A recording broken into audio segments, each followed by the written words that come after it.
Assalamualaikum warahmatullahi wabarakatuh. Apa kabar salihah semuanya? Semoga sehat selalu ya. Hari ini kita akan belajar bahasa Indonesia bersama Buken. Masih melanjutkan materi tentang teks editorial. Di pertemuan sebelumnya kita telah membahas pengertian, fungsi, mencari informasi pentingnya berdasarkan fakta dan opini. Hari ini kita lanjutkan dengan mengetahui struktur teks editorial dan kaidah kebahasaannya, hingga bagaimana cara menulis teks editorial. Kompetensi dasar yang akan dipelajari pada hari ini yaitu berdasarkan kurikulum nasional 3.6 menganalisis struktur dan kebahasaan teks editorial. 4.6 merancang teks editorial dengan memerhatikan struktur dan kebahasaan baik secara lisan maupun tulis. Selain itu, berdasarkan kurikulum khas Darut Tauhid diambil 3.9 yaitu mengetahui dan menerapkan ciri dari sifat tablik melalui konsep seni berkomunikasi BAL, benar, akurat, dan lengkap. 4.9 menyampaikan informasi dengan konsep seni berkomunikasi BAL, benar, akurat, lengkap. Adapun tujuan pembelajaran pada hari ini yaitu melalui literasi materi, PDF dan video pembelajaran, peserta didik dapat mengidentifikasi struktur teks editorial dengan tepat dan BAL, benar, akurat, mengidentifikasi unsur kebahasaan teks editorial dengan baik dan benar, menganalisis teks editorial dengan cermat dan BAL, menganalisis kerangka karangan teks editorial dengan teliti dan BAL, menentukan struktur dan unsur kebahasaan dalam teks editorial dengan tepat dan BAL, menyusun teks editorial yang sesuai topik, struktur, dan kebahasaan dengan baik dan BAL, mempresentasikan, menanggapi, dan merevisi topik, rangka, struktur, unsur kebahasaan, dan teks editorial yang telah disusun dengan berani dan BAL. Baik, langsung saja kita masuk kepada struktur teks editorial. Yang pertama, seperti yang sudah dijelaskan bahwa sebetulnya teks editorial ini mirip dengan teks eksposisi, yaitu yang di dalamnya terdapat pernyataan pendapat, argumentasi-argumentasi, hingga adanya penegasan ulang pendapat. Adakah yang membedakan antara struktur teks editorial atau teks eksposisi? Mari kita lihat. Yang pertama, teks editorial dia itu adanya struktur pernyataan pendapat atau tesis, yaitu bagian yang mengemukakan topik yang akan disampaikan dan berisi sudut pandang penulis terhadap permasalahan yang diangkat. Pernyataan pendapat ini merupakan pernyataan awal atau pernyataan secara umum terhadap topik yang akan diangkat, sehingga ini menjadi gambaran topik yang akan diberikan opini, argumentasi oleh penulis. Ya, tentunya topik ini topik yang sedang fenomenal, kontroversial, sedang hangat-hangatnya dibicarakan. Tentu saja penulisnya di sini jika teks eksposisi dituliskan oleh khalayak masyarakat luas, namun di teks editorial adalah yang menjadi cirinya yaitu dituliskan oleh redaktur sebuah harian, surat kabar ya. Jadi dari redaksinya itu sendiri. Kemudian selanjutnya itu ada disusul dengan argumentasi. Nah, argumentasi ini adalah bentuk alasan atau bukti yang digunakan untuk memperkuat pernyataan dalam tesis. Nah, argumentasi ini akan muncul banyak sekali ya untuk menjelaskan pernyataan di awal agar apa? Untuk meyakinkan pembacanya. Argumentasi ini tentunya merupakan pandangan-pandangan penulis terhadap topik atau peristiwa yang ditanggapi tadi. Yang mungkin saja argumentasi ini didukung oleh fakta-fakta agar lebih memperkuat bukti-bukti dari argumentasi yang telah diutarakan atau disampaikan dalam tulisannya. Selanjutnya yaitu adanya pernyataan ulang pendapat atau bentuknya kesimpulan. Nah, bagian akhir teks yang berisi penegasan kembali tesis dan argumentasi yang telah ditunjang fakta-fakta agar pembaca semakin yakin lagi.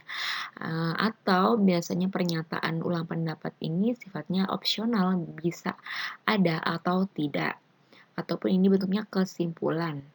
Fungsinya untuk lebih meyakinkan lagi pembacanya, ditutup dengan kesimpulan dari si penulisnya.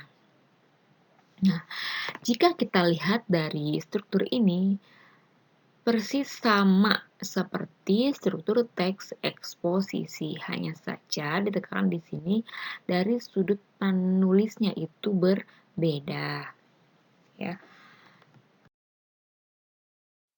Contoh ya, di sini ada teks editorial yang berjudul tentang pengemudi beca harus taat aturan.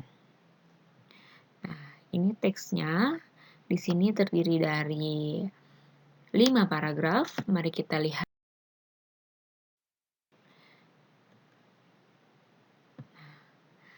Bisa dibikin tabel seperti ini. Ada struktur, kemudian paragrafnya bagian mana saja. Nah, lihat di bagian pernyataan pendapat di sini terdapat di paragraf pertama ya. Pertama, bisa kalian pelajari di sini. Di bagian pernyataan pendapat di situ. Nah, bahwa alat transportasi beca ini masih disukai oleh warga Solo saat akan berpergian dalam jarak dekat, gitu ya. Kemudian, nah di sini juga adanya disebutkan bahwa pelanggaran lalu lintas sering dilakukan oleh para pengemudi beca. Nah, itu salah satu bahasan awalnya, pernyataan awalnya ya, yang tentunya menambah padat lalu lintas, bahkan dapat terjadi kecelakaan. Nah, itu kita soroti bahwa di situ ada pernyataan pendapat awal dari si penulisnya, bahwa ada pernyataan selain beca itu banyak disukai, masih disukai ya. Kemudian letak beca keberadaannya itu menjadi padat, jalan semakin padat. Nah, di situ juga ada penekanan bahwa selain menambah padat lalu lintas, juga pengemudi beca terkadang melanggar lalu lintas di situ. Nah, disebutkanlah kemudian alasan argumentasi yang mengapa penulis itu memberikan pernyataannya di awal. Nah, di sini argumentasi pandangan-pandangan penulis dituliskan di sini. Kemudian ditambahkan dengan bukti-bukti atau fakta-fakta di situ. Ya, bisa dibaca. Kemudian pernyataan ulang pendapat. Nah, lihat di sini bentuknya pernyataan ulang pendapat itu kesimpulannya di sini pemegang kebijakan perlu membuat peraturan yang mengatur soal pelanggaran lalu lintas yang dilakukan pengemudi beca. Kemudian adanya kaidah kebahasaan. Nah, apa saja yang ditemukan dalam teks editorial Yang pertama ada kalimat retoris, yaitu kalimat pertanyaan yang tidak ditujukan untuk dijawab. Artinya kalimat pertanyaan, tapi di sini tidak wajib untuk dijawab atau sebetulnya pertanyaan yang tidak harus dijawab, gitu ya. Contohnya misalnya, siapa yang tidak ingin merdeka? Nah, tentunya pertanyaan itu tidak seharusnya juga dipertanyakan karena semua orang akan tahu jawabannya. Kemudian ada kata-kata populer, yaitu penggunaan kata-kata populer sehingga lebih mudah untuk dicerna oleh halayak masyarakat seperti menengarai, pencitraan, balada.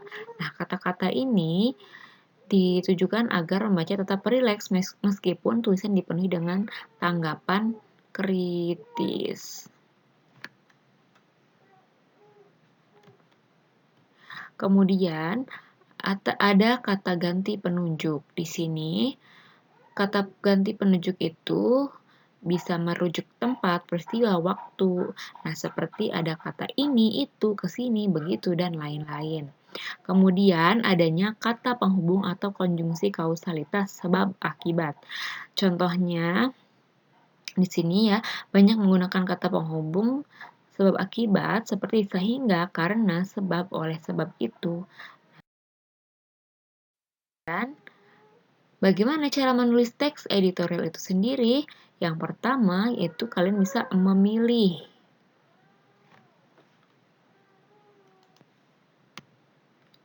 Yaitu memilih topik yang menarik, kekinian, sedang diperbincangkan di masyarakat.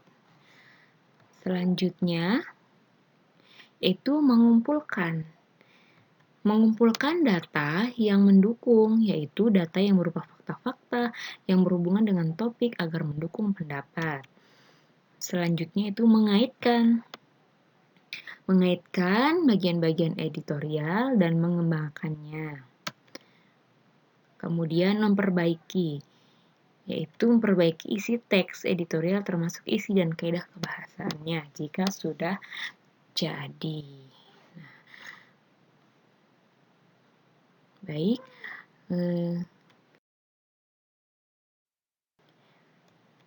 pembahasan kali ini dicukupkan. Semoga bermanfaat. Terima kasih. Wassalamualaikum warahmatullahi wabarakatuh.